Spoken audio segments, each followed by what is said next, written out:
پاکستان میں بھی الیکشن ہونے جا رہے ہیں 8 فروری کو. وہ الیکشن میں بات مطلب تمام جو اس کے اس کی باتوں کے بغیر جو انورٹڈ کاماز میں اگر ہم بات کریں کہ کس کو کہاں کس پوزیشن پہ لے کر آیا جا رہا ہے. انڈیا کا معاملہ، بنگلہ دیش، پھر جو افغانستان کے جو معاملات چل رہے ہیں، ایران کے معاملات، ایران اور پاکستان کی جو چھوٹی موٹی جو ابھی آپ نے دیکھی جو آیا سامنے، کیا نواز شریف صاحب جیسا کہ لگتا ہے ایسا ہے کہ شاید فیصلہ کر لیا گیا ہے اور صرف ایک رسم تاج پوشی باقی ہے. ٹرمپ کے آنے کے بعد شاید عمران خان کے حالات بہتر ہوں. ابھی جو آرمی چیف یہاں آئے تھے تو ان کی ملاقات بڑی ایک غیر معمولی ایک انیوزل سی تھی. جی پروٹوکول سیکرٹری بلنکن سے ملاقات کی اسٹیٹ ڈپارٹمنٹ. امریکہ کی بات کرتے ہیں تو دوسری جانب اگر مودی کی سرکار آ جاتی ہے اور جہاں پہ اس وقت بھارت میں مسلمانوں کو جو ساتھ جو کچھ ہو رہا ہے، ایک طرف آپ کے جو بارڈر ہے آپ کا وہ ہے دنیا کی دوسری بڑی معیشت چائنا، آپ اپوزنگ میں. دوسری طرف بھارت ہے جو کہ اس وقت دنیا کی 5ویں بڑی اکانومی بن گیا ہے معیشت. اس نے یو کے کی معیشت کو پیچھے چھوڑ دیا. ابھی جو کچھ عمران خان صاحب کے ساتھ ہو رہا ہے اور جس طرح ایک پارٹی کو بالکل سائڈ لائن کیا گیا ہے، گو کہ عمران خان نے اپنے دور میں بھی یہی کچھ کیا ہے، اس سے انکار نہیں ہے. یا نواز شریف صاحب کی جو حکومت 2014 میں گئی ہے وہ بھی اسی طرح اسی پروسیس سے تقریباً عمران خان صاحب مختلف لوگوں کے ذریعے آ کے انہوں نے ختم کی ہے. آج پھر وہی شروع ہو گیا اور اب عمران خان کو سائڈ میں کیا گیا، لیکن آج بہت ایکسٹریم پہ ہے معاملہ.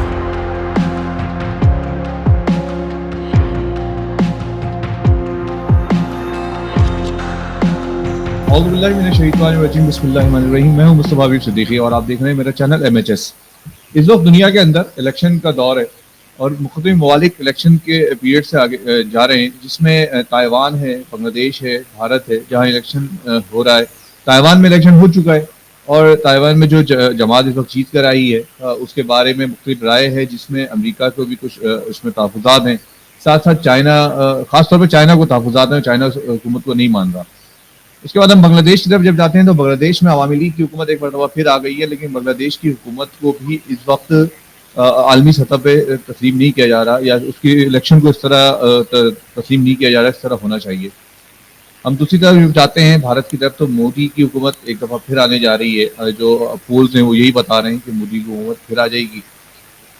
دوسری جانب ہم امریکہ کی بات کرتے ہیں تو امریکہ میں جو بائیڈن اور ٹرمپ کی جب الیکشن ہوئے ہیں اور جو فرسٹ اس کا فیز گزرا ہے اس میں ٹرمپ کی پوزیشن بہت اچھی ہے اور آنے والے دنوں میں کہا جا رہا ہے کہ ٹرمپ دوبارہ الیکشن جیت جائیں گے.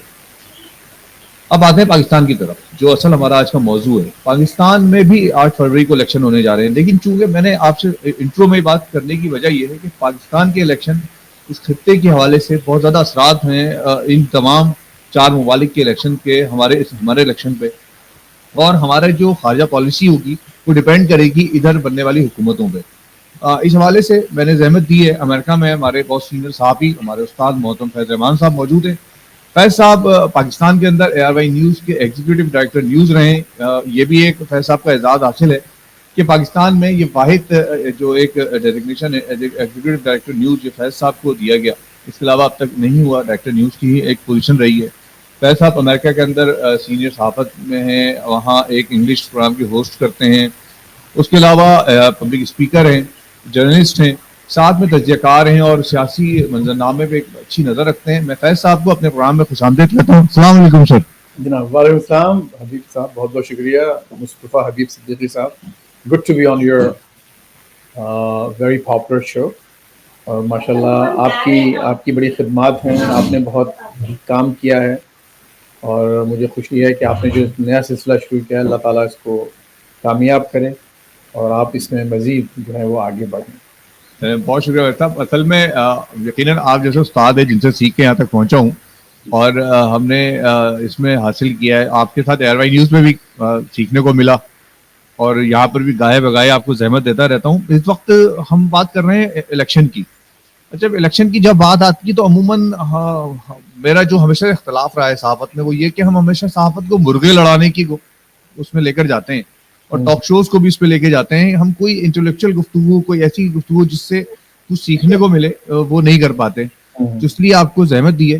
اب آپ کیا دیکھ رہے ہیں اس وقت؟ میں خاص طور پہ سوال یہاں سے شروع کرتا ہوں کہ امریکہ کے اندر جو اس وقت الیکشن ہونے جا رہے ہیں اور جو فرسٹ پرائمری فیز جو گزرا ہے اس میں جو ہماری اپنی کو ذرا ہلو کر دیں. جی السلام علیکم. انٹی خیریت سے؟ ٹھیک ہے آپ؟ آواز تو نہیں جائے گی، وہ تھوڑا السلام علیکم. ہمارے میں تھوڑا سا روک کے ان کو بھیج دوں, آپ لوگ ایڈٹ کر دیجیے. نہیں میرا خیال ہے یہ ہمارے لوگوں کو سمجھ, مطلب یہ ہماری والدہ ہے اور جانا چاہیے. نہیں وہ ماشاء اللہ وہ میری یہ لائبریری میں اسٹڈی اچھا میں آ جاتی ہیں, وہ دروازہ کھلا ہوا ہے نا تو وہ آ کے اپنا وہ دیکھ رہی ہے کیا ہو رہا ہے کیا کر رہا ہوں. اچھی بات ہے. میں خیال میں آتی رہے, کوئی مسئلہ نہیں. ہمارے جو ناظرین ہیں وہ دیکھیں گے. ہماری اصل میں تو ان کی وجہ سے والدہ ہیں ہماری, جن کی وجہ سے ہم یہاں تک موجود ہیں, اور ہمیں اللہ تعالیٰ کیا اس کا ہمیں اللہ تعالیٰ قبول کرے ہماری کوششوں کو.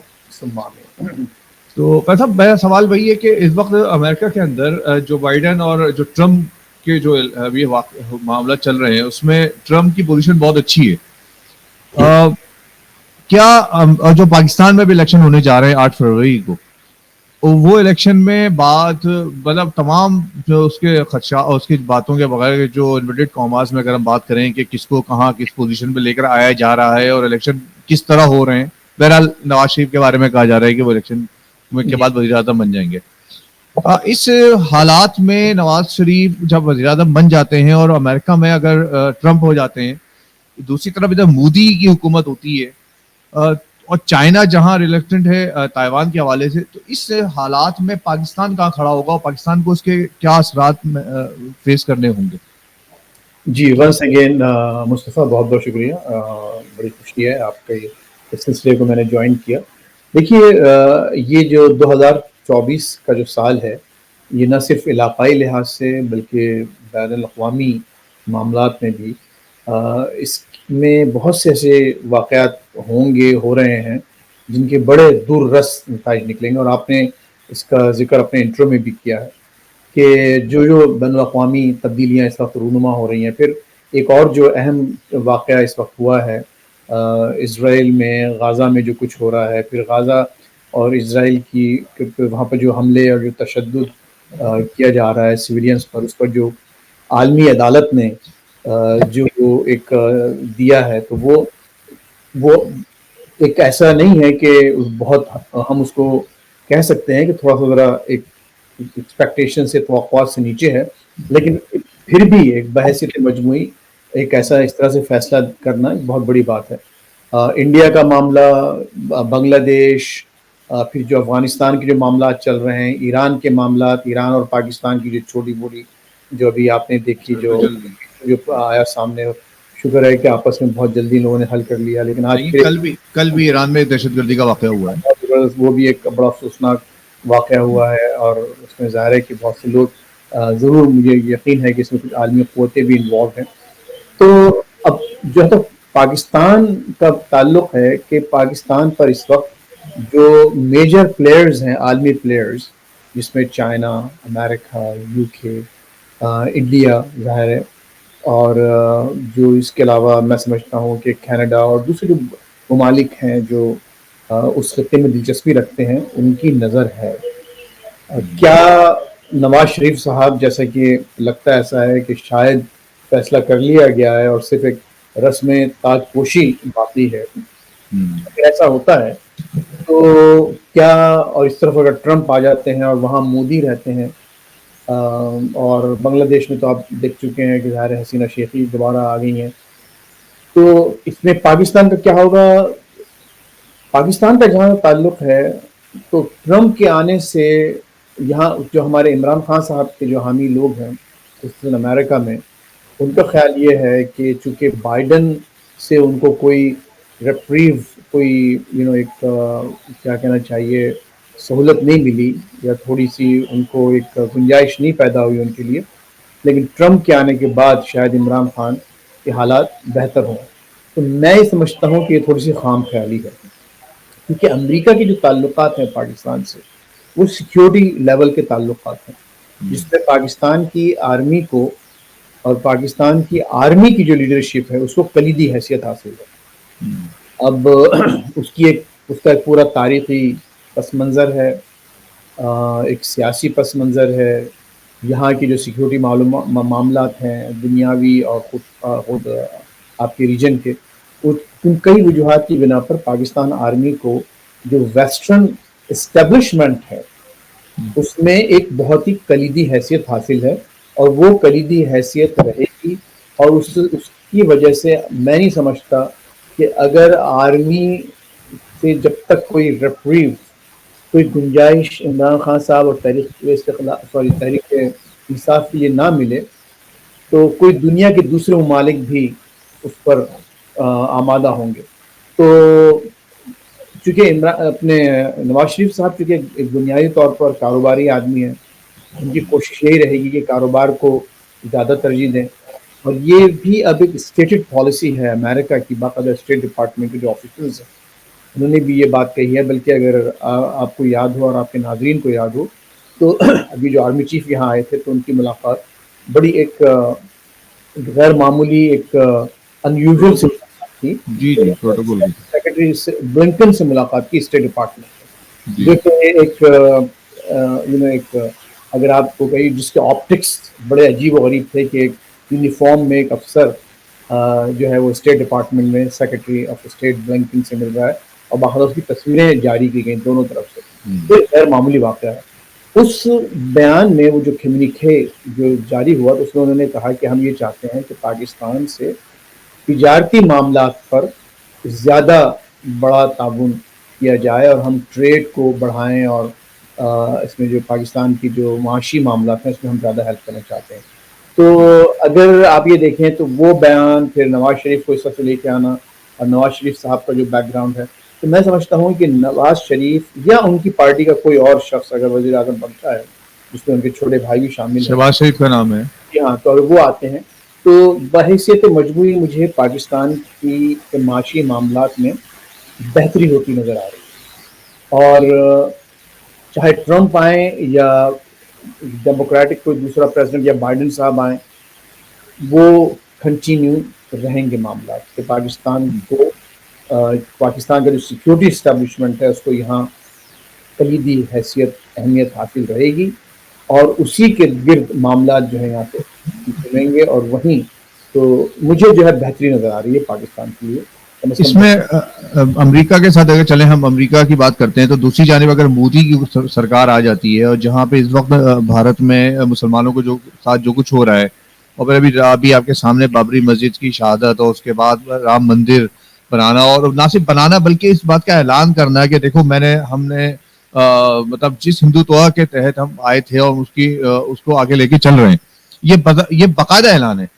تو اس صورتحال میں اگر نواز شریف حکومت میں آتے ہیں تو اور ہمیشہ سے یہ بات کہی جاتی ہے کہ نواز شریف کی مودی بھارت کے ساتھ ایک اچھا لنک بنتا ہے ہمیشہ، تو کیا ہمارے درمیان دوبارہ سے انڈیا اور پاکستان کے درمیان کوئی اچھا ریلیشن بن سکے گا جو اس وقت بہت ٹینس ہے گزشتہ کئی سالوں سے؟ اگین مصطفیٰ اگر آپ تاریخی حوالے دیکھیں تو اس میں آپ نے بالکل صحیح فرمایا.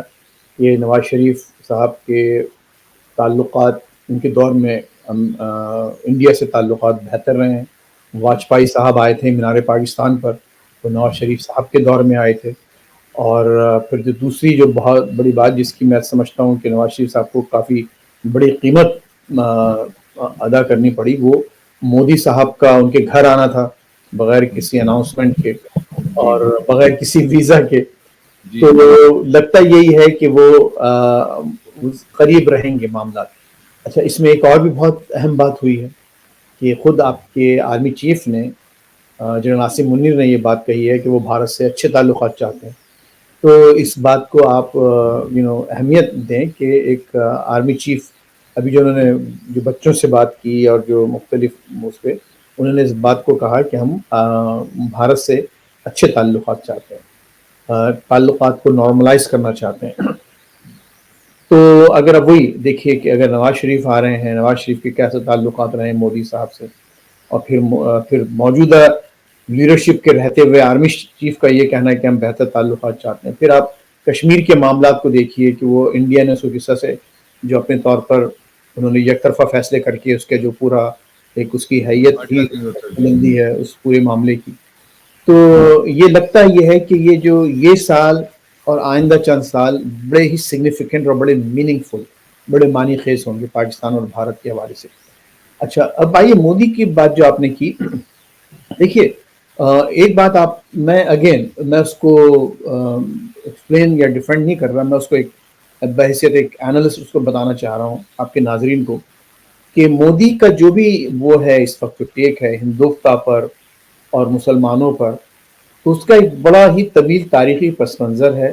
اور انہوں نے جو ہے وہ ایک اس نعرے کو استعمال کرتے ہوئے بی جے پی پارٹی کو انہوں نے وہ ایک اپنے اس دور کی سب سے بڑی پارٹی بنا دیا. اب دیکھیے لگاتار وہ تیسری ٹرم بھی جیتنے والے ہیں جیسے کہ جو ذرائع بتا رہے ہیں.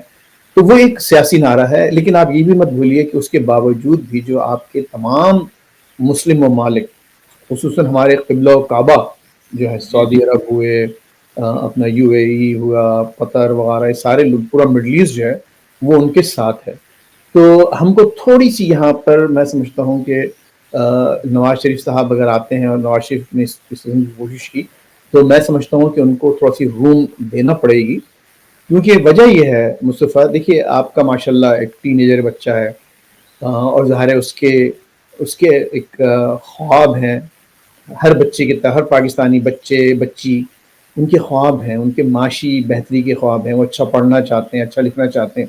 وہ سیاست کو اس قدر نہیں اپنے اندر گھسانا چاہتے ہیں کہ وہ سب کچھ جو ہے وہ مجھے سب کچھ جو ہے معاملہ لپیٹ دیا جائے اور ان کے مستقبل خطرے میں پڑ جائے.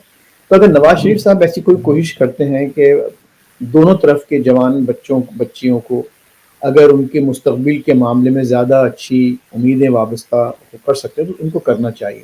اور مجھے جو آرمی چیف کے اس بیان کے بعد اگر آرمی چیف رہتے ہیں اور اس کے بعد مجھے لگتا یہ ہے کہ ان کو ایکسٹینشن بھی ملے گی, کیونکہ معاملات کو اسٹیبلائز کرنے میں شاید ان کا تعاون ضروری رہے گا نواز شریف کے لیے. تو یہ ایک اچھی لیکن وہ یہ ہائیبرڈ والی بات ہے. اب ہائیبرڈ میں ہم پہلے دیکھ چکے ہیں, عمران خان کے ساتھ بھی یہ کوشش کی گئی اور وہ نہیں چلی. تو کیا نواز شریف صاحب کی ہسٹری تو ہم دیکھتے ہیں کہ ایسی نہیں ہے, وہ آرمی چیف کے ساتھ نہیں چلتے ہیں, لیکن اس دفعہ کیا ایسا ہو سکتا ہے؟ اس دفعہ ایسا ہو سکتا ہے کہ آرمی چیف یعنی کہ فوج بھی کچھ سبق سیکھ لے اور وہ کہے کہ ٹھیک ہے یار تھوڑا سا چلنے دو, بس بہت ہو گئی.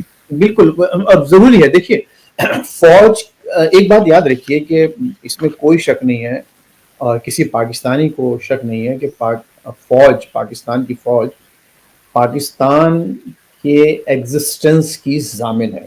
بے شک, اس میں کوئی شک نہیں. کوئی شک. اگر پاکستان کی فوج کمزور پڑتی ہے تو ظاہر ہے کہ پاکستان خود بحیثیت ملک, آپ دیکھیں کہ وہ ممالک جہاں کی فوجیں کمزور کی ہمارے گئی سامنے موجود ہیں مثالیں موجود ہیں. جیسے, لیکن تو ظاہر ہے ہم نہیں چاہیں گے کہ فوج کمزور ہو, لیکن فوج کے فوج سے مراد ہرگز پوری فوج نہیں ہوتی, وہ چند لوگ ہیں جن مصطفیٰ اگر پوری فوج بھی ہو, دیکھیے اس میں کوئی حرج نہیں ہے. لیکن ہماری آپ کی فوج ہے, وہی لوگ ہیں نا, بچے وہی ہمارے آپ کے ہی آس پاس کے بچے ہیں نا جو جاتے ہیں فوج میں, جو تو اس میں کوئی, لیکن فوج کے اندر ہی سے جو ہے ان اصلاحات کی ایک امنگ مجھے لگتا ہے کہ ہو رہی ہے. وہ چاہتے ہیں کہ شاید اب کچھ ایسی اسپیس کریٹ کیے جائے جس کے ذریعے کم از کم معاشی معاملات جو ہیں وہ آگے بڑھیں.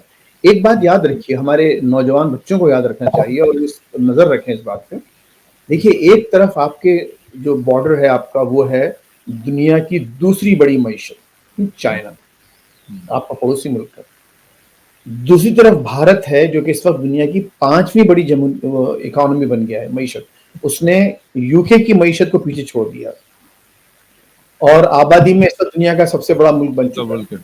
تو یعنی اس کا مطلب یہ ہوا کہ ہم اگر دو انتہائی بڑی اکانومیز کے بیچ میں رہ رہے ہوں, اور ایک بنگلہ دیش بھی ایک بڑی اکانومی بن کے ابھر رہا ہے اس کی دوسری طرف, تو ریجن بحیثیت مجموعی آگے بڑھ رہا ہے. تو اگر جب تک کہ آپ اس ریجن میں رہتے ہوئے ان اپنے گیم کو اسٹیپ اپ نہیں کریں گے تو ہم بہت پیچھے رہ جائیں گے, ہمارے بچے بہت پیچھے رہ جائیں گے. تو ان بڑی اکانومیز کے ساتھ کوئی نہ کوئی آپ کو, میں مشورہ یہ نہیں دینا چاہتا کہ کیا کیا جائے, لیکن یہ ضرور کہنا چاہتا ہوں کہ بڑی ہماری بدقسمتی ہوگی بحیثیت قوم کہ ہم اتنی بڑی معیشتوں کے درمیان رہتے ہوئے بھی غریب ہیں. ہرگز یہ اللہ تعالیٰ کا منشا نہیں ہے, ہرگز قدرت یہ نہیں چاہتی لیکن ہماری نااہلی ہے, ترقی ہو اور پاکستان جو ہے وہ ایک بیکورڈ پیچھے جاتا رہے. تو اس کے لیے ہم کو we have to up our game, جیسے یہ کہا جاتا ہے کہ نئی سوچ لائیں, نئی اصلاحات لائیں, اور جو سیاسی پلیئرز ہیں ان کو بھی تھوڑی سی ایک میچورٹی دکھانے کی ضرورت ہے. آئی ہوپ کہ اگر جو بھی الیکشنز جیسے بھی ہوں، جو بھی نتائج اس کے سامنے آئیں، بحیثیت مجموعی ان کو تسلیم کیا جائے اور آگے بڑھا جائے، اور کم از کم آئندہ 5 سال تک جو بھی منتخب ہو اس کو موقع دیا جائے تو یہاں کے اچھا، میں معاملے. فیض صاحب ایک سوال ایک آگے کروں گا، لیکن اس سے پہلے ایک سوال آپ سے کر لوں کہ ٹھیک ہے پاکستان میں موقع دیا جانا چاہیے، اور تمام جو الیکشن پروسیس ہے، جو پارلیمانی جمہوری روایات ہے وہ آگے بڑھتی ہیں تو ملک مضبوط ہوتا ہے، معیشت مضبوط ہوتی ہے، سسٹم چلتا ہے. لیکن ابھی جو کچھ عمران خان صاحب کے ساتھ ہو رہا ہے، اور جس طرح ایک پارٹی کو بالکل سائڈ لائن کیا گیا ہے، گو کہ عمران خان نے اپنے دور میں بھی یہی کچھ کیا ہے، اس سے انکار نہیں ہے. یا نواز شریف صاحب کی جو حکومت 2014 میں گئی ہے وہ بھی اسی طرح اسی پروسیس سے تقریباً عمران خان صاحب مختلف لوگوں کے ذریعے آ کے انہوں نے ختم کی ہے. آج پھر وہی سب شروع ہو گیا اور اب عمران خان کو سائڈ میں کیا گیا ہے، لیکن آج بہت ایکسٹریم پہ ہے معاملہ.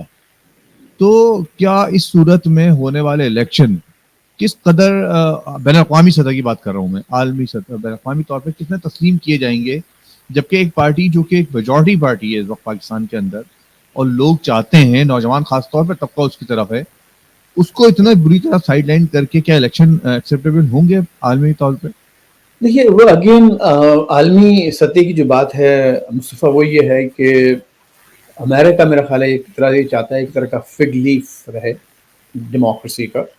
پاکستان ان کی جو انڈرسٹینڈنگ ہے پاکستان کے حوالے سے کہ ٹھیک ہے وہ پاکستان میں اسٹیبلٹی چاہتے ہیں، لیکن ایک جمہوریت کے فساد کے ساتھ، جمہوریت کے پردے میں رہتے ہوئے.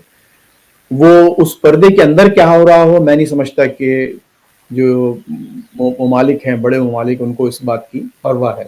وہ اس چاہتے ہیں کہ ہاں جو کچھ بھی ہو وہ ایک جمہوریت کے پردے میں، اور کم از کم سامنے ایک فساد یہ رکھا جائے کہ ہاں یہ جمہوری ڈسپنسیشن ہے. اور اس میں لگتا یہ ہے کہ امریکہ کی کلیئر کٹ انڈرسٹینڈنگ ہے کہ ایز لانگ ایز الیکشنز کرا دیے جائیں، اور الیکشنز کر کے جو سامنے آتا ہے وہ اس سے کام کریں گے. اور لوگ بارہا اسٹیٹ ڈپارٹمنٹ میں بارہا یہ پوچھا جاتا رہا ہے، اور وہ ہر وقت ان کا یہ جواب ہوتا ہے، وہ صرف یہ چاہتے ہیں کہ وہاں پر انتخابات ہوں اور باقاعدہ ایک جمہوری حکومت سامنے آئے، وہ کام کرے آگے. تو ابھی جو حالات اس وقت ایران کے ساتھ پاکستان کے اچانک ہوئے ہیں، اور ایک تلخی پیدا ہو رہی ہے یا ہو گئی ہے یا کی جا رہی ہے، بہرحال ان صورتحال میں ایک جمہوری حکومت اس وقت نہیں ہے، ایک نگراں حکومت ہے، جمہوری حکومت ہے لیکن بہرحال نگراں حکومت ہے، اور جس کے اوپر کوئی اور ہے، ہمیشہ سے رہا ہے، آگے بھی ایسے ہی ہوگا. تو اس صورتحال میں آپ کیا سمجھتے ہیں کہ جب الیکشن ہو جائیں گے تو کیا ایران اور پاکستان کے تعلقات میں بھی کہیں نہ کہیں بہتری آئے گی، یا جو اس وقت محسوس ہو رہا ہے عام جب ہم بات کرتے ہیں لوگوں سے تو کہتے ہیں یار خدا نہ خواستہ پاکستان اور ایران جنگ کی طرف جا رہے ہیں، تو کیا یہ الیکشن پاکستان ایران تعلقات کو بھی بہتر کریں گے؟ دیکھیے جو کئی سینئر لوگوں نے اس پہ تبصرے کیے تھے اس معاملات کا، اس میں اور بھی جو میرے دو بہت اہم دوست ہیں، ڈاکٹر ملیحہ لودھی جو کہ یہاں امبیسڈر بھی رہ چکی ہیں، اور اس کے علاوہ مشاہد حسین سید جن کے ایران اور چائنا کے ساتھ ان کی بڑی ایکسپرٹیز ہے. تو ان دونوں کو میں نے بہت غور سے سنا بھی ہے، پڑھا بھی ہے، اور بھی جو بہت جو تبصرے آئے ہیں اس وقت. تو مجھے لگتا یہ نہیں ہے کہ پاکستان اور ایران جنگ کی طرف بڑھیں گے. اس میں جو ایک بات اہم سامنے آئی ہے وہ یہ اس پورے معاملے میں کہ وہاں جو وہ گارڈز ہیں، جن کو کون سا کوئی خاص مجھے نام اس وقت سلپ ہو رہا بالکل، جو وہ جو بہرحال ایران کی گارڈ تھی. ایرانی جو ایک فورس ہے جو نیشنل گارڈ سمجھ لیجیے، جی جو جی. وہاں سے جو ایک طرح کی، تو وہ یہ سمجھا یہ جاتا ہے کہ وہاں بھی مختلف کمپیٹنگ فورسز ہیں جو اس وقت چل رہی ہیں. ایک طرف تو ظاہر سیاسی حکومت ہے، اور آپ دیکھیں کہ وزیر خارجہ نے جیسی اسٹرائکس جب یہاں اسٹرائکس ہوئیں تو ان کے وزیر خارجہ جب آئے تو انہوں نے بڑا ہی معذرت خوانا ایک بیان دیا تھا، اور انہوں نے بھائی ہیں، بہن ہیں، یہ ہیں، سب کچھ انہوں نے کہنے کے بعد یہ کہا کہ ہم نے پاکستان ہمارا ایک برادر ملک ہے، ہم نے اس کے خلاف کارروائی نہیں کی. اور یہی پھر پاکستان نے بھی کہا. تو میں سمجھتا ہوں کہ پاکستان میں ایسا معاملہ نہیں ہے، لیکن ایران میں ایسی کمپیٹنگ فورسز ہیں، پاور سینٹرز ہیں جو آپس میں تھوڑی سی ان میں کلیشز ہو رہے ہیں، اور وہ اس کا خمیازہ جو ہے ریجن میں آپ کو دیکھنا پڑ رہا ہے. لیکن وہاں کی جو پولیٹیکل جو فورسز ہیں وہ اس وقت اتنی کمزور نہیں ہے کہ وہ معاملات ان کے ہاتھ سے نکل سکیں. تو یہ میں نہیں سمجھتا کہ پاکستان اور ایران کی لیڈرشپ اس بات پر ایون ان دیئر وائلڈسٹ ڈریمز تیار ہوں گے کہ ایسی کوئی جنگ ہو.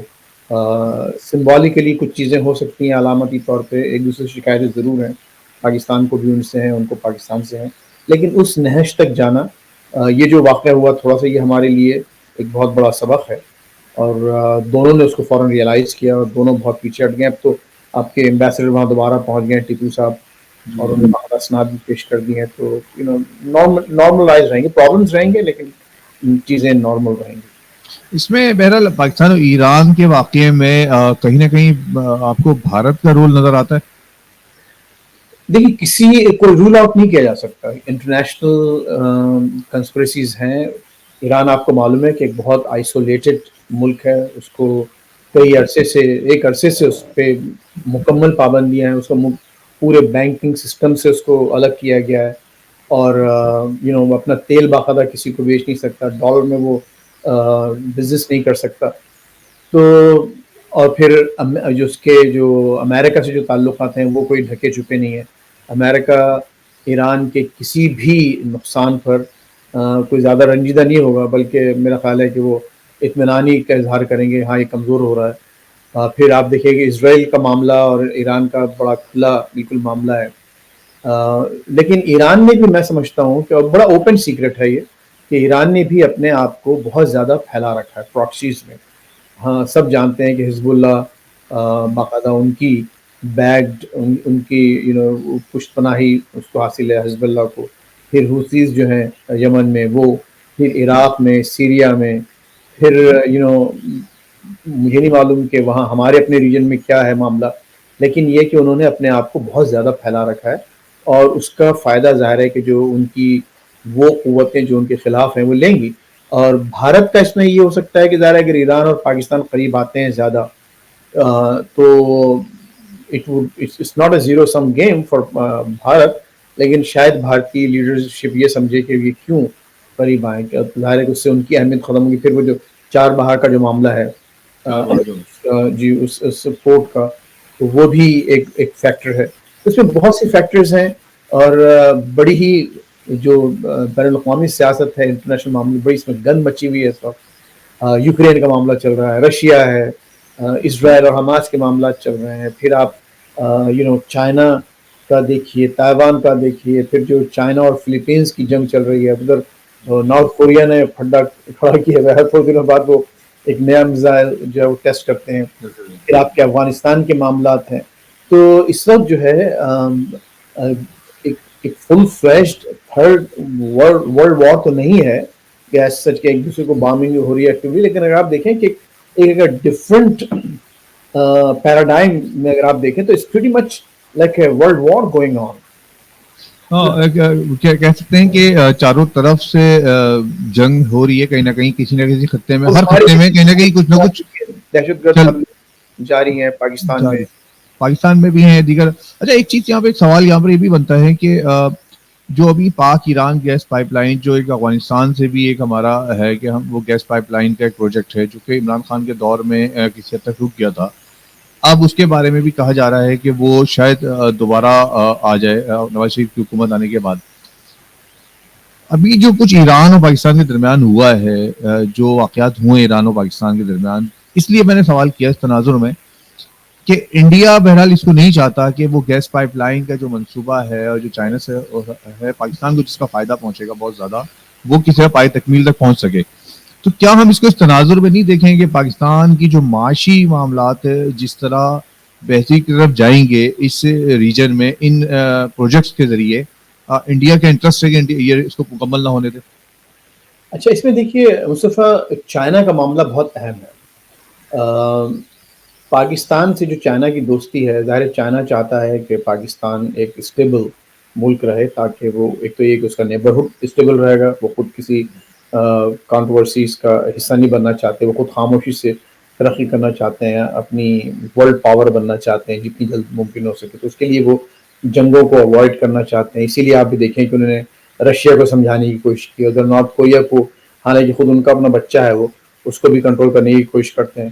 تو چائنا اور ایران, اور اس کو چائنا کا انفلوئنس ایران پر بھی بہت ہے, اور ایران سے اس کی باوجود تمام پابندیوں کے ٹریڈ بھی ہے.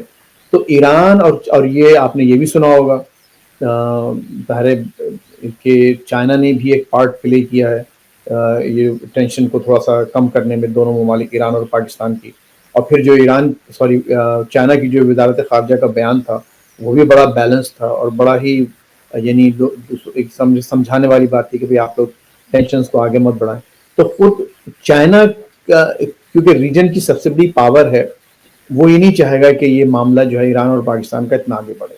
اب کیا پائپ لائن سے پائپ لائن کے بغیر کام ہو سکتا ہے؟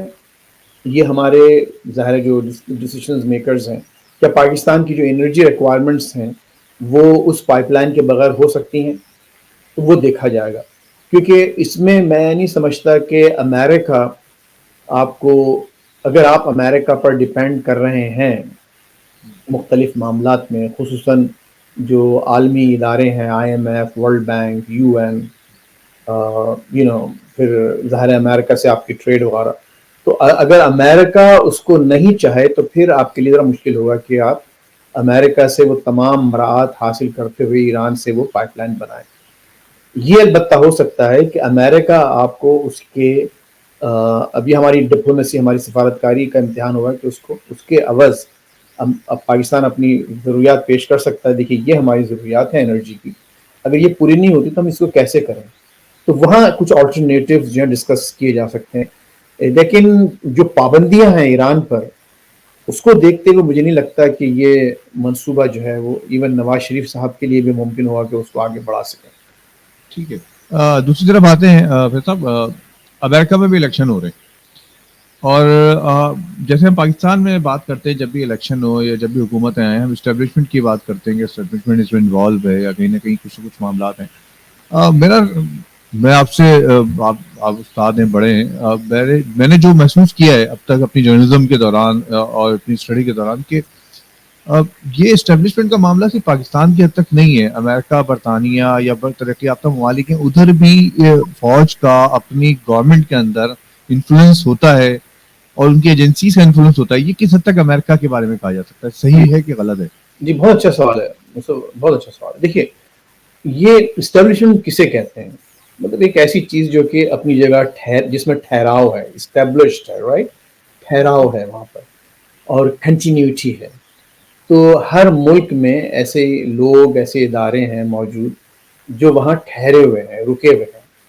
سیاستدان 4 سال کے لیے پریزیڈنٹ آ رہا ہے, پوری یعنی آپ کو معلوم ہے تقریباً کوئی 30,000 لوگ آتے جاتے ہیں جب ایک ایڈمنسٹریشن چینج ہوتا ہے امریکہ میں. بالکل نچلی سطح تک ساری چینجز آ جاتی ہیں. تو لیکن اس میں یہاں معاشرے میں ان کے واشنگٹن میں ایک ٹھہراؤ ہے. وہ ٹھہراؤ کون ہے؟ ان لوگوں کی وجہ سے ہے جو یہاں جمے ہوئے ہیں. کون لوگ جمے ہوتے ہیں؟ سینئر بیوروکریٹس ہیں, سینئر تھنک ٹینک رائٹرز ہیں, پروفیسرز ہیں, یونیورسٹیز کے پریزیڈنٹس ہیں یا جنرلز ہیں, ٹھیک ہے, یا مطلب یہ وہ تمام. تو یہ اسٹیبلشمنٹ ہے. اب اس کو تھوڑا سا آپ یہ دیکھیے محلے میں, فیملی میں, آپ دادا ابو ہیں, ان کی مرضی کے بغیر کسی بچی یا بچے کی شادی نہیں ہوتی, ان کو نوٹ دینا پڑتا ہے. اب تو شاید نہیں ہو رہا ایسا, لیکن اب سے کچھ دنوں پہلے تک, جب تک جو ہے وہ گھر کا, آپ کے خاندان کا اسٹیبلشمنٹ کون ہے؟ آپ کے دادا ابو اور ان کے بھائی بہن. بھائی اس سے بھی پوچھ لو, اس سے بھی پوچھ لو, وہ کیا کہہ رہا ہے, یہ کہہ رہا ہے. جب سب نے ہاں کر دیا تو پھر اس کے بعد آگے بڑھتی ہے. اسٹیبلشمنٹ ہے کیا؟ اسٹیبلشمنٹ میں نے آپ سے کہا کہ وہ لوگ ہیں جو ایک جمے ہوئے ہیں, ایک ٹھہرے ہوئے ہیں, اسٹیبلشڈ ہیں, وہ اسٹیبلشمنٹ ہے. تو امریکہ میں بھی اب جیسے اگر فرض کیجیے میں کل اپنے حلقے سے کانگریس کا الیکشن لڑنا چاہوں اور میں کھڑا ہو جاؤں, میں اعلان کروں, بالکل کر سکتا ہوں, کوئی رکاوٹ نہیں. میں جا کے پیپرز فائل کروں گا اور میں بن گیا. کیا مجھے پذیرائی ملے گی؟ نہیں ملے گی, کیونکہ مجھے جو پارٹی کا اسٹیبلشمنٹ ہے لوکل, ان سے جا کے اپنے معاملات طے کرنا پڑیں گے کہ بھئی آپ مجھے کتنی سپورٹ کریں گے اگر میں الیکشن لڑتا ہوں. دیکھیے میں مسلمان ہوں, لیکن میرے یہ پروگرام ہے، میں ایسے ایسے کرنا چاہتا ہوں. تو ایون یہاں پر لوکل لیول پر بھی ڈیموکریٹک پارٹی کے، ریپبلکن پارٹی کے اسٹیبلشمنٹس ہیں. اسی طرح سے جو ٹرمپ کے بارے میں جو بہت بڑا جو ایک جو پوائنٹ تھا ان کے کہ ان کا پارٹی کا اسٹیبلشمنٹ ان کے ساتھ نہیں تھا اور نہ ہے، لیکن وہ اتنے طاقتور بن کے آئے کہ انہوں نے ساری اس پارٹی کے اسٹیبلشمنٹ کو بھی بہا کے لے گئے. اور پھر شاید ایسی ہونے والا ہے کہ وہ نامنیٹ ہونے کے بعد اگر نامنیٹ ہو جاتے ہیں اور کوئی بہت بڑا واقعہ نہ ہو تو وہ دوبارہ پریزیڈنٹ بن سکتے ہیں اور بن جائیں گے.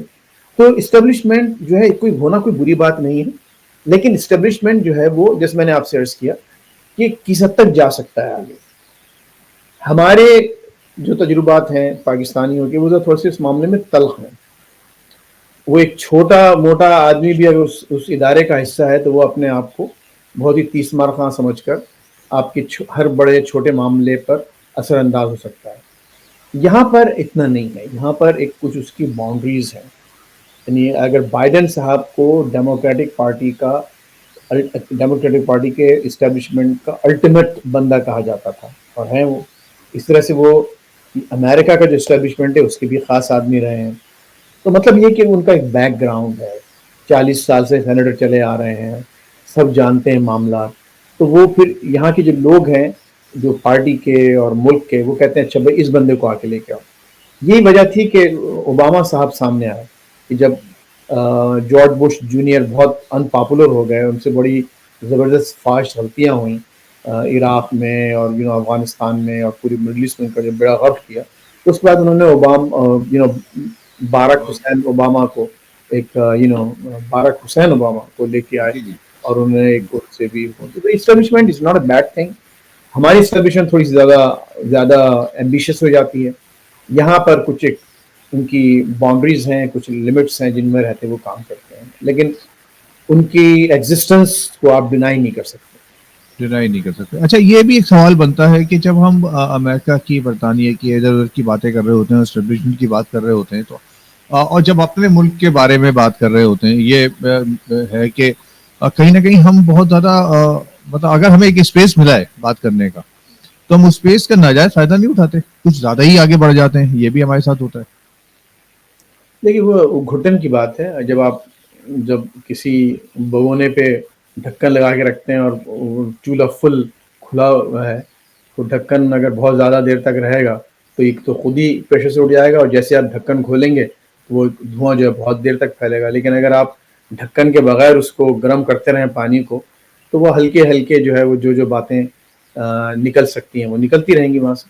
تو ہمارے پاس چونکہ گھٹن کا ماحول رہا ہے، ہم لوگ ماشاء اللہ کی زد میں رہے. دیکھیں میں تو بیسیکلی آئی گرو اپ ان زیاز ماشاء اللہ، اس وقت ماشاء اللہ تھا، پھر یہاں چلا آیا تو ہمیں تو وہ چیزیں ہم کو تو معلوم بھی نہیں تھا کہ ایسی بھی چیزیں ہوتی ہیں.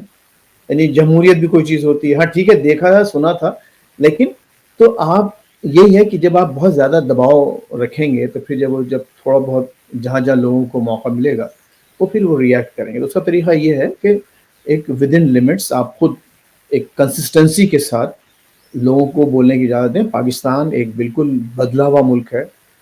آپ جانتے ہیں آپ کا بیٹا ماشاءاللہ بڑا ہی ہونہار بچہ ہے. اب وہ ان پاکستان کی اکثریت ان بچوں پر مشتمل ہے.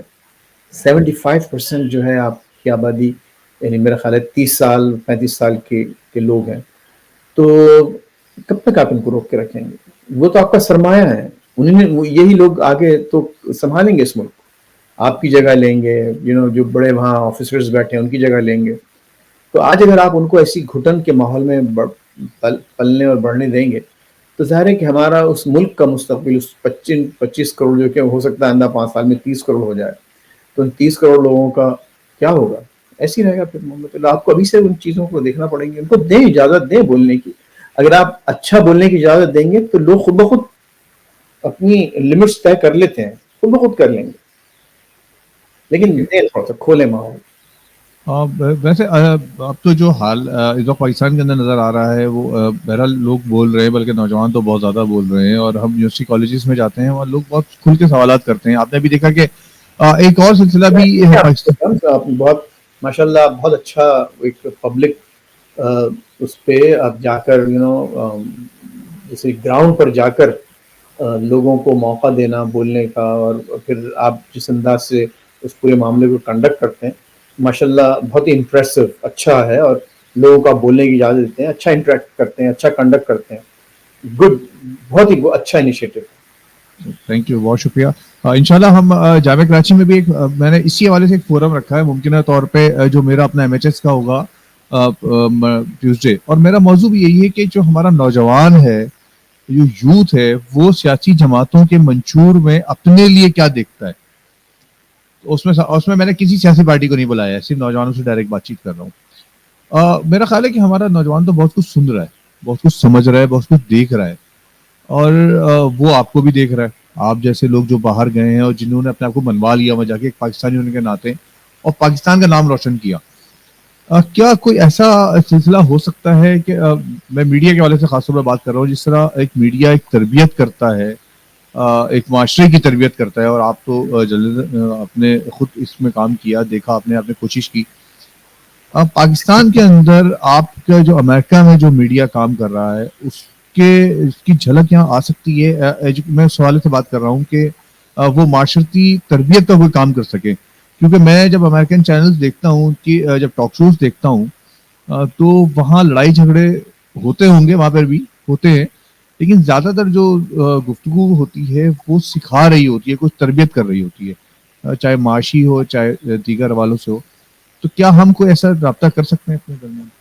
مصطفیٰ دیکھیے، یہ ایک پروسیس ہے، یہ ایسا نہیں ہو سکتا ہے کہ ہم کوئی سوئچ آن کر دیں آج اور کل سے لوگ سب، اس میں جو آپ کے معاشی حالات کا بہت بڑا دخل ہے، کہ لوگوں کو جہاں موقع مل رہا ہے دو پیسے بنانے کا، اگر وہ سمجھتے ہیں کہ چیخ چلا کے، تو آپ دیکھیں نا، اب ہمارے پاس سیاسی مثالیں دیکھ لیں آپ، کہ جو سیاسی لیڈر جو کبھی کچھ نہیں تھے تھوڑے دنوں پہلے، انہوں نے وہ جا کے ایک گلاس کا پانی پھینک دیا یا کسی کو تھپڑ مار دیا، وہ اچانک پورے ملک پہ چھا گئے، سب ان کے پیچھے کیمرہ لے کے دوڑ رہے ہیں۔ تو آپ جب اس ایسے بیہیویئر کو ریوارڈ کرنا شروع کر دیتے ہیں، خود ایسے صحافی جو بہت زیادہ بڑھ کر بولتے ہیں، چیختے ہیں، چلاتے ہیں، ان کو آپ زیادہ نمایاں کر دیتے ہیں، ان کو اہمیت مل جاتی ہے۔ تو جب آپ بحیثیت قوم ایسے رویوں کو ریوارڈ کریں، ان کو ایک کیا کہتے ہیں کہ آپ ان کو ایک قبولیت کا درجہ دیں اور مقبول بنائیں، تو وہ چیزیں تو ہوتی رہیں گی، لیکن اس میں دو تین باتیں اہم ہیں جو کاروائی ابھی ہم شروع کر سکتے ہیں، جیسے آپ جیسے لوگ جو ہیں، خواتین و حضرات، اگر وہ کم از کم ایک سوک دائرے میں رہتے ہوئے اپنے آپ کو پروموٹ کرنے کی کوشش کریں اور آگے آئیں، آپ جیسے لوگوں کو سامنے آنا چاہیے۔ آپ دنیا اس پہ بہت اچھا فورم کر رہے تھے، ظاہر ہے کہ جو اب کیا معاملات تھے مجھے پوری طرح سے نہیں اندازہ نہیں ہے، لیکن وہی ہے، معاشی معاملات ہی آ جاتے ہیں کہ آج آپ جو اگر اچھے لوگوں کو تھوڑا سا، ابھی ایک اشتہار چھپا ہے باخدا کسی مشہور ادارے کے لیے، ان کو ایم فل ریسرچ اسسٹنٹ چاہیے جو ایم فل ہو، ایم اے اور ایم فل، اور تنخواہ انہوں نے دی ہے 16,000، وہ ایڈ ہے چل رہا کافی سوشل میڈیا پہ۔ تو آپ یہ ایسا نہیں ہو سکتا کہ آپ دے پینٹس اور آپ چاہیں کہ لوگ جو ہیں وہ تربوز جیسے بن کے سامنے آئیں۔ تربوز کے لیے تو آپ کو تربوز جیسے سیڈز ہی بنانا پڑیں گے، جو کہ آپ کو ایک اچھا صحت مند و توانا پھل اور ایک رسیلا پھل دے۔ اگر آپ پینٹس کے بیج بوتے رہیں گے تو بھائی آپ کو وہ خشک اور سخت پینٹس ملیں گے، اور وہ مل رہی ہیں ہم کو۔ لیکن ایک پروسیس کہیں سے شروع ہونا چاہیے، تربیت ہونا چاہیے لوگوں کی، اور ہر شخص میں یہ ذہن میں ہونا چاہیے کہ دیکھیے ہمارا ٹائم اس دنیا پہ مختصر ہے، اور اللہ تعالیٰ نے جو ہم کو زندگی دی ہے، ہم کو اپنے آئندہ کے لیے، ہمارے بچوں کے لیے ایک اچھی دنیا، ایک اچھا ملک، اچھا معاشرہ چھوڑ کے جانا ہے، جو کہ میری اولادوں اور ان کی اولادوں کے اور پھر ان کی اولادوں کے لیے ایک اچھی جگہ بنے۔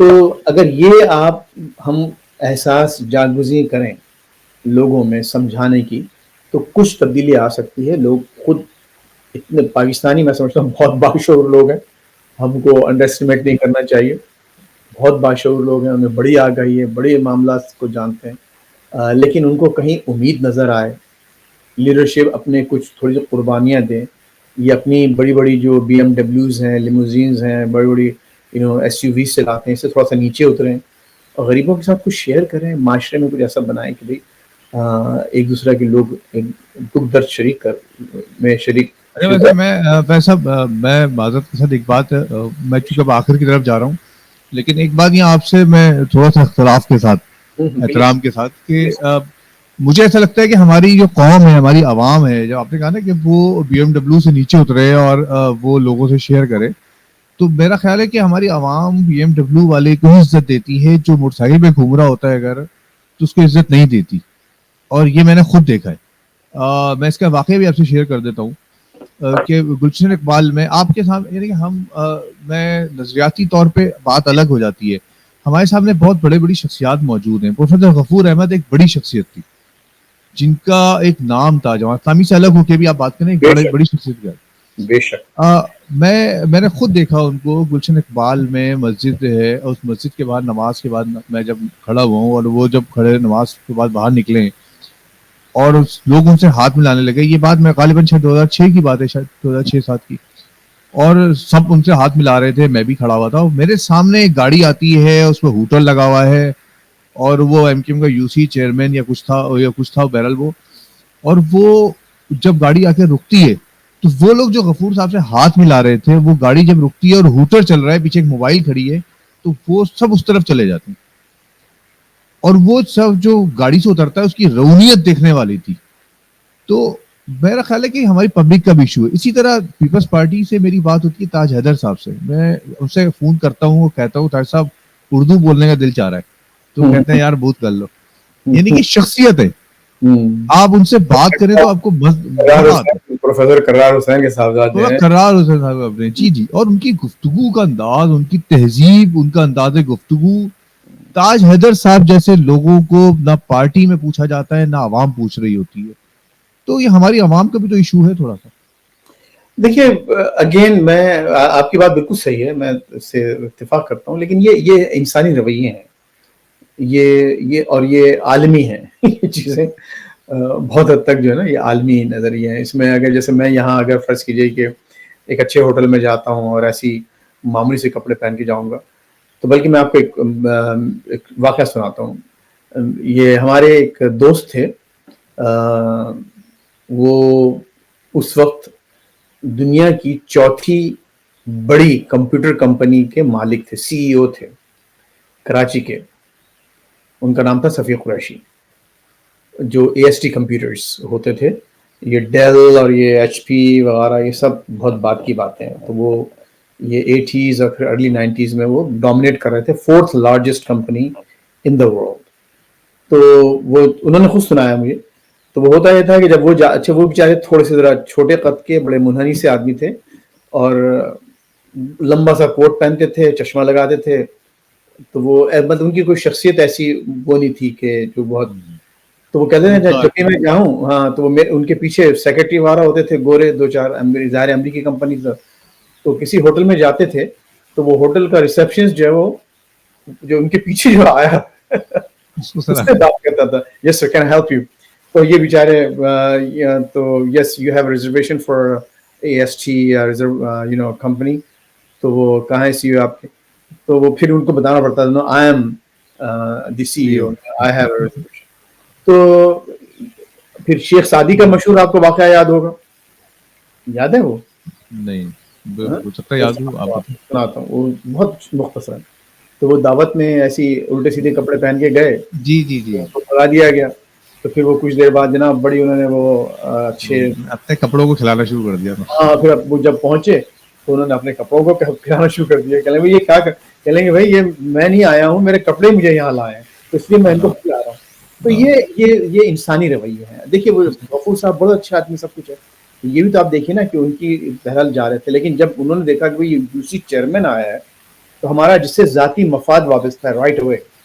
ضروری نہیں ہے کہ اس کی وہ گاڑی یا وہ ہو اس کی رونق, انہوں نے یہ دیکھا کہ یہ تو UC چیئرمین ہے, یہ ہمارے 2 کام کر دے گا.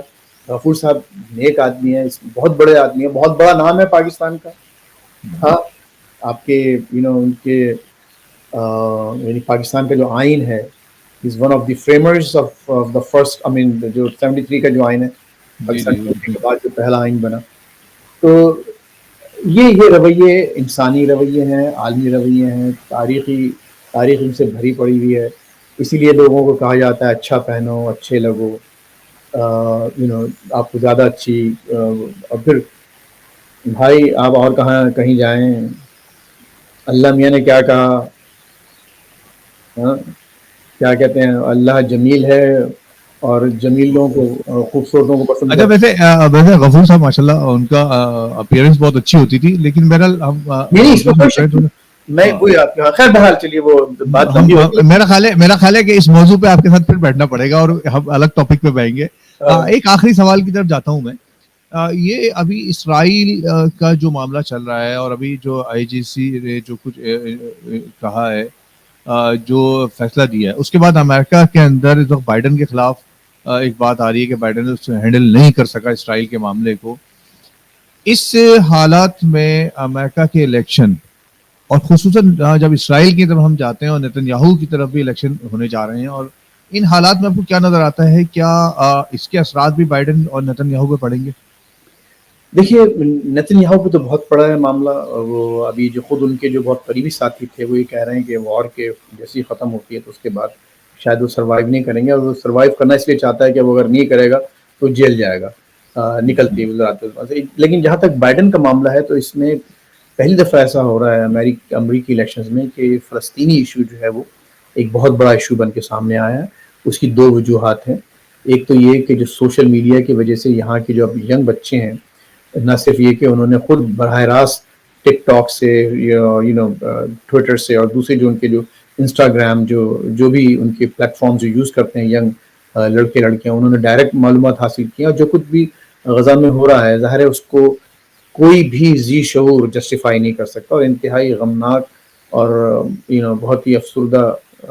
پرسنلی میں بہت افسردہ رہتا ہوں دیکھ دیکھ کے.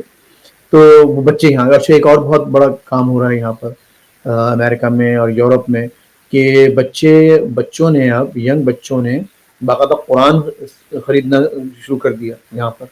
اور بہت سے ینگ بچے کنورٹ ہو گئے ہیں، بہت سے نہیں ہوئے لیکن سمپیتائزر بن گئے ہیں فلسطینیوں کے. اور فلسطینی ان کو یہ سمجھ میں نہیں آ رہا کہ ایک قوم اور ایک گروپ اور ایسے لوگ اتنا ظلم، اتنی زیادتی اور یہ سراسر حملے کیسے برداشت کر سکتے ہیں.